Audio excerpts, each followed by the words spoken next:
Breaking down Liberty sports. This is the Patriot Fan Zone podcast from 100.7 The Score. Welcome back to the High School Fan Zone on 100.7 The Score. I am Randy Rosetta. We're going to finish up tonight and this week with the Patriot Fan Zone, like we always do on Wednesday nights. I'm joined by offensive coordinator and head powerlifting coach. Yes, sir. Cal Fullerton was in here earlier, and I mentioned your name, and he smiled and said, "Yeah, he knew." He knew all about it. Well, Yes. That's good. That's good. Barry Newton. I've got to throw the last part out there. And I mentioned right before we started here, I'm glad that Joe sent you in tonight because your guys' offense was kind of a big deal last week. I mean, the whole win's a big deal, but your offense was a big deal. You know, it's to start district play. We've harped on our kids, that about how district play starts a new season. Everybody's 0-0, and that's the truth. And so, it was important to get off to a good start. And we go down obviously the first play and have a 68-yard touchdown pass and kind of get rolling, get the 2-point conversion, and then we hit a little lull, had a couple of 3-and-outs that we weren't real excited about. But going at half down 6, and then find ourselves down by 12 in the fourth quarter, and our kids just kept fighting and battling and hung in there. And to come out on top and be 1-0 is a really big deal, especially in a 5-team district. Yep. Getting that first one is huge, and so just really proud of our guys for just hanging in there. We've been through some battles and been battle tested a little bit. So it's the second time we've kind of come back in the fourth quarter. So really proud of our guys for that. And so just offensively, just trying to find that consistency, and that's what everybody tries to do. So but really excited to be 1-0, and enjoyed that till about Sunday at noon, and we put it behind us, and now we're on to the next one. So the goal this week is to be 1-0 this week. That's all you can do. Yes, sir. 1-0 or 0-1. Yep. You mentioned and I think you were talking about the Fort Stockton game, which Yes, I covered sir. that Yep. one, the first win ever in school history.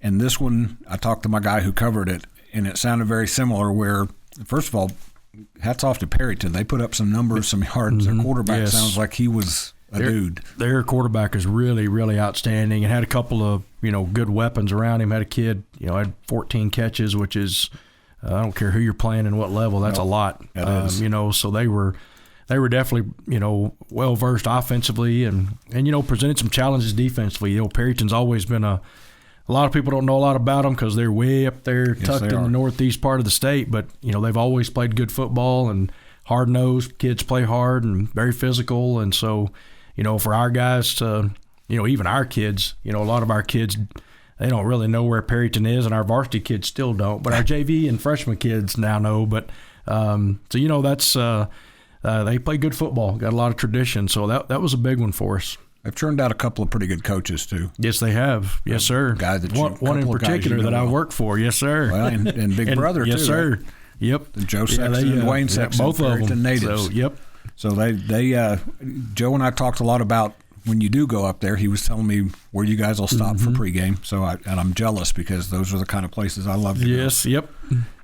The reason I bring up the Perryton had such a great offensive night is you guys kept answering, which was what happened against Fort Stockton. You guys kind of had the upper hand against Fort Stockton, and they'd answer and you'd answer back. But that's a sign of growth for your guys. And I promised them at the end of the baseball season I would stop referring to them as young guys. They're still young, but to be able to just keep answering, and in the fourth quarter to make a couple of defensive plays and cash in on them.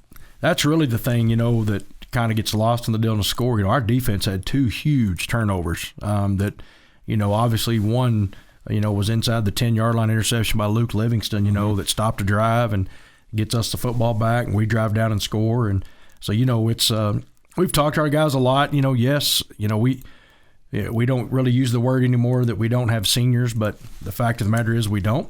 And, we still have moments where just our youth shows up, and we've had some kids in other sports. You brought up baseball. We've had some kids in track, and our quarterback, was on the state champion golf team that have been in some big moments, but we still have some kids that haven't.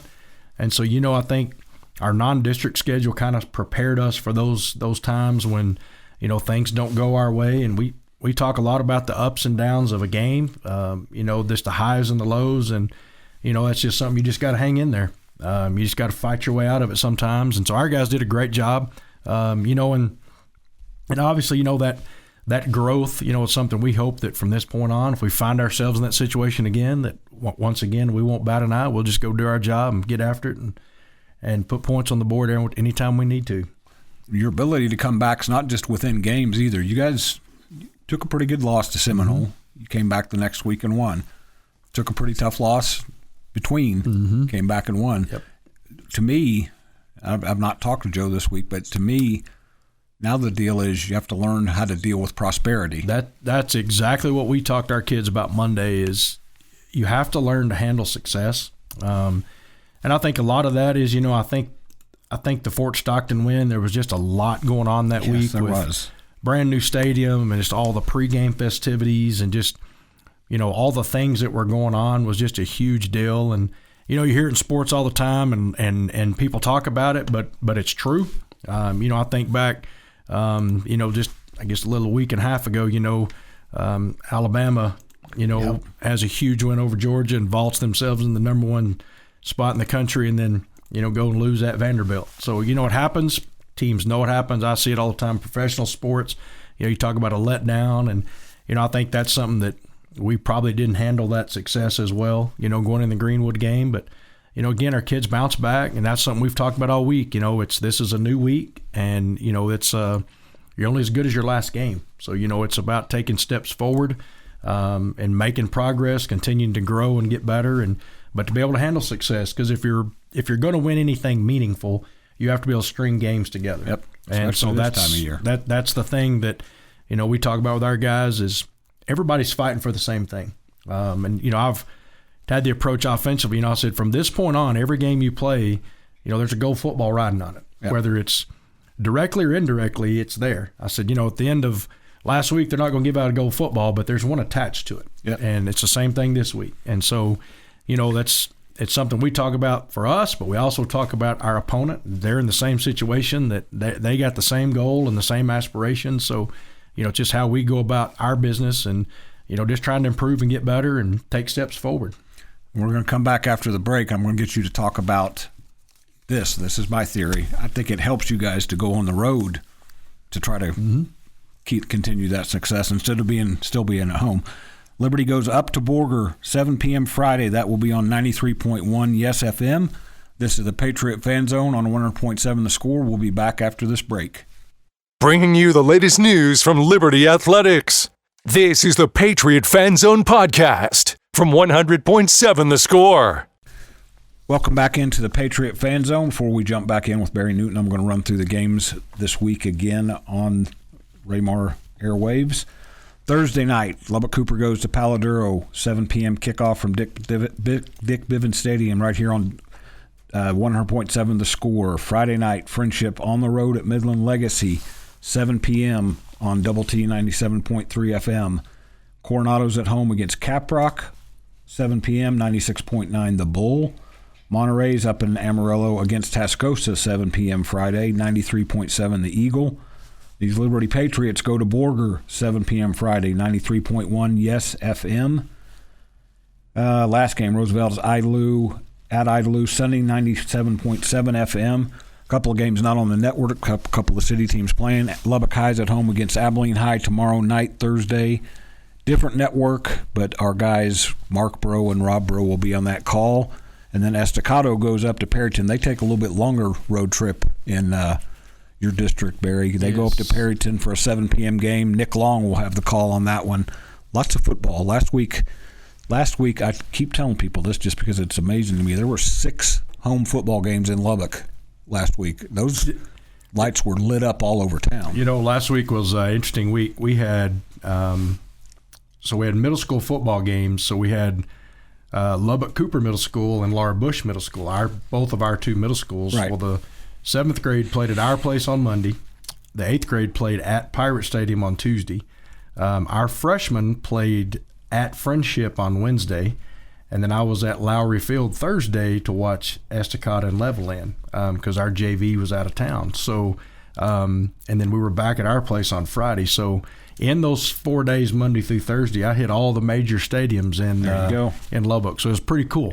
Well, all of those stadiums were in use last Friday, as well as Trinity Christian and Lubbock Christian. So I'd like to see the electric bill that no kidding that night. So you guys don't have to worry about the home lights tonight. Well, they may still be on, but you get to go up to Borger, and we were talking about them a little bit. They did not play a district game last week. They were in an odd team district. They were the one who had to sit and wait, which there can be advantages, disadvantages. You guys just have to go out, like you said. Focus has to be 1-0. Borger is 2-3. Started out playing Bushland and did not go well for him that night, but that happens a lot of people against Bushland. But they've come back. They beat Big Spring. Very close losses to Pampa and Dalhart, and then beat Denver City 28-0. When you've looked at video of them, what about Borger catches your attention when you see them? Well, you talk about the open week. I think that's a thing that, it's good and bad. Obviously, the competitive fire for, not having played last week sometimes, especially high school kids, handling an open week and how you play that first game back is something. But it's also one of them deals that when you haven't played in 2 weeks, you're obviously going to be, healthy and they'll be excited and raring to go to get their district season started. So, a little bit about them, defensively, think they're really good defensively. They have 10 of their 11 kids are seniors. So they're heavy senior laden on the defensive side. And, their head coach is a former defensive coordinator. So, that's kind of his, his cup of tea. And so, defensively, they're really good, give a lot of people, problems with what they do, and kids play extremely hard. And, offensively, they've been kind of trying to find their way at times. And so, it's, them deals for us, they like to run the football. And so, that's one of those situations where for us, it's, we've played some great defenses already. It's kind of been just kind of the way our schedule has fallen. We've actually played all of the head coaches that we've played, with the exception of 2, are really defensive-minded guys. So that's something that's been kind of interesting to me as an offensive coordinator is, it's kind of the mentality of the whole team and the culture of the team is, to play an outstanding defense. So that's been a challenge, been fun, but it's been a challenge. So it'll be another test this week. So, you talked about going on the road. I think this is something that, our kids have been we've made a lot of miles in the last year and a half. So it's really something our kids don't really even, think much about and talk much about. It's just another road trip to us. And so they've handled that situation well. We played 2 home games last year. So, we played 6 on the road. So they're kind of used to that. So, don't worry about that. Borger's got a, fairly new facility, so nice stadium. And finally got some football weather outside today. Yes, so, when you go up north, you never know what you'll get weather-wise. But they've probably had this weather for like 6 weeks. Yeah, exactly. But it does look like it'll be pretty nice. So we're excited. It'll be a good test for us to go on the road again. And, we were 4 on the road, now 3 at home. So, we've talked about, getting that back to that momentum of, what it's like to play on the road. So I'm excited. I think our kids will respond, do well. And so, but it'll be a challenge for sure. We're going to talk more about the Borger game. Liberty goes to Borger 7 p.m. Friday. That is a 7 p.m. kickoff on 93.1 Yes FM. We'll be back on 100.7 The Score on the Patriot Fan Zone. Breaking down Liberty sports. This is the Patriot Fan Zone podcast from 100.7 The Score. Back for one more segment of the Patriot Fan Zone with Barry Newton, Liberty's offensive coordinator. We were just waxing poetic about some previous games up north because he was talking about how it's good to be playing Borger and Perryton at this time of year before, I don't know what they call early winter there, but winter gets there a little bit earlier than here. And Marty McClintock, if you're listening, I mentioned to him about how you spoiled the end of Lewis Kelly's career at Estacado by beating him in the playoffs. So that's a long time ago. This is a whole new era and obviously a whole new team with Liberty. Barry, we talked between – you don't talk to your guys about being the young guys and all that, but as you're coaching them, and we talked this summer, every week there's something a little bit different, a little bit new. Mm-hmm. That's something as a coach. I mean, the players, they're young kids. I've got a teenager still at home. They don't always kind of wrap their minds around how they're doing something special. They'll know it years from now. But as a coach who's been coaching for a while, how cool is it to be part of that just every week something new, something unique happens? I try to get them to understand that, but you're right. They're not, not going to appreciate that. Honestly, probably 10 years from now, they'll appreciate it more. Yes. You hope so. I told my wife before we played the game against Fort Stockton, I said, I've never, ever in my wildest dreams ever dreamed I would open a stadium, and be a part of something like that. And so, I told her that and told her just, what a special deal it was just for me. And I said, and to share it with this group of kids. And, I tell those guys all the time, at some point there'll be a team picture up in the hallway of this group. And, all the first that you have accomplished, that'll go down something special. And, we talked about, before we started district, I told them, we talk about chasing the goal football. I said, when they print that nameplate on there and your name's on there, I said, that's a special deal. That never leaves and it never goes away. And I said, so, it's something that, that's it's a special deal. And, there's something about, Texas and high school football. It's just it's its own culture. It's honestly its own religion. It's just that special of a deal. And I think some of our kids are starting to kind of see more and more of that and just how special it is, and really appreciate, the opportunities you have. And, starting last year with just freshmen and a handful of sophomores. And, for me, I've done it long enough. You realize, as these guys are juniors now, it's like you guys are guaranteed 3 more games, and that's it for your junior season. Yep. And anything beyond that, we have to earn.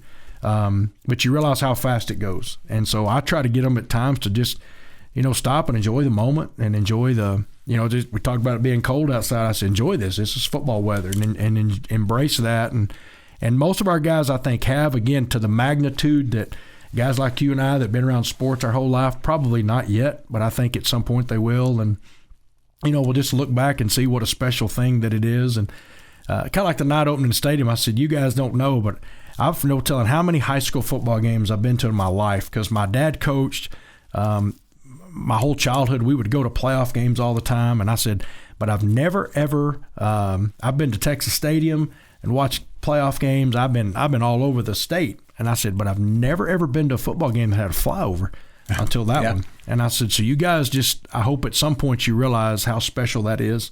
So it's been fun. Again, I think one of these days they'll really understand what they've done, and to set the tone for the whole program for forever is really a special deal. And it's just been a lot of fun for us as coaches to watch these kids grow and watch them mature. And you never want to say you enjoy to watch them struggle, but I can say in watching them struggle, it is exciting to me for their futures in sports and in high school, but also in life. Yep. Learning how to overcome adversity and how to handle hard situations. They've been champions at that, and that's what this thing's all about, is making them better kids and better human beings. And so that part's been fun. You don't ever like to see them struggle, but again, to grow from it the way they have, it's been really cool. This is a perspective I always think about it. Joe and I have talked about this. You guys and then the new Friendship School are the first new high schools in Lubbock, Texas, since Estacado opened in 1967. And I know that's a while because that's the year I was born, and I've got some rings around the trunk now. Right. Now, Canyon had a new one up there, so that it's happened regionally, but Dallas, Houston, they're used to that. Yes. We're not used to that out here. That's a monumental thing to have happen out here. It really is. I grew up in West Tech. I grew up in Morton, and I've been here my whole life. I went to Tech, graduated from Tech. I've been around here my whole life. And, to see our school open, and as you said, Friendship to open a school next year is, speaks a lot about the growth of Lubbock, but it also just, it talks about the interest in West Texas and things like that. And, I think it's helped a lot. Coach McGuire at Tech's a whole high school coach. I think that's brought a lot of notoriety just in the high school ranks to a guy that was once a high school coach, now a D1 college football coach. So it's been a lot of fun. It's been exciting, and just looking forward to many more. Obviously highly excited about this week, but looking forward to all the games in the future, many years to come. So it's been a lot of fun, and looking forward to more. And we'll talk more about that The next week's coming up on the Liberty Fan Zone. This is Randy Rosetta with 100.7 The Score. That's been the High School Fan Zone for tonight and this week. Join us again next week.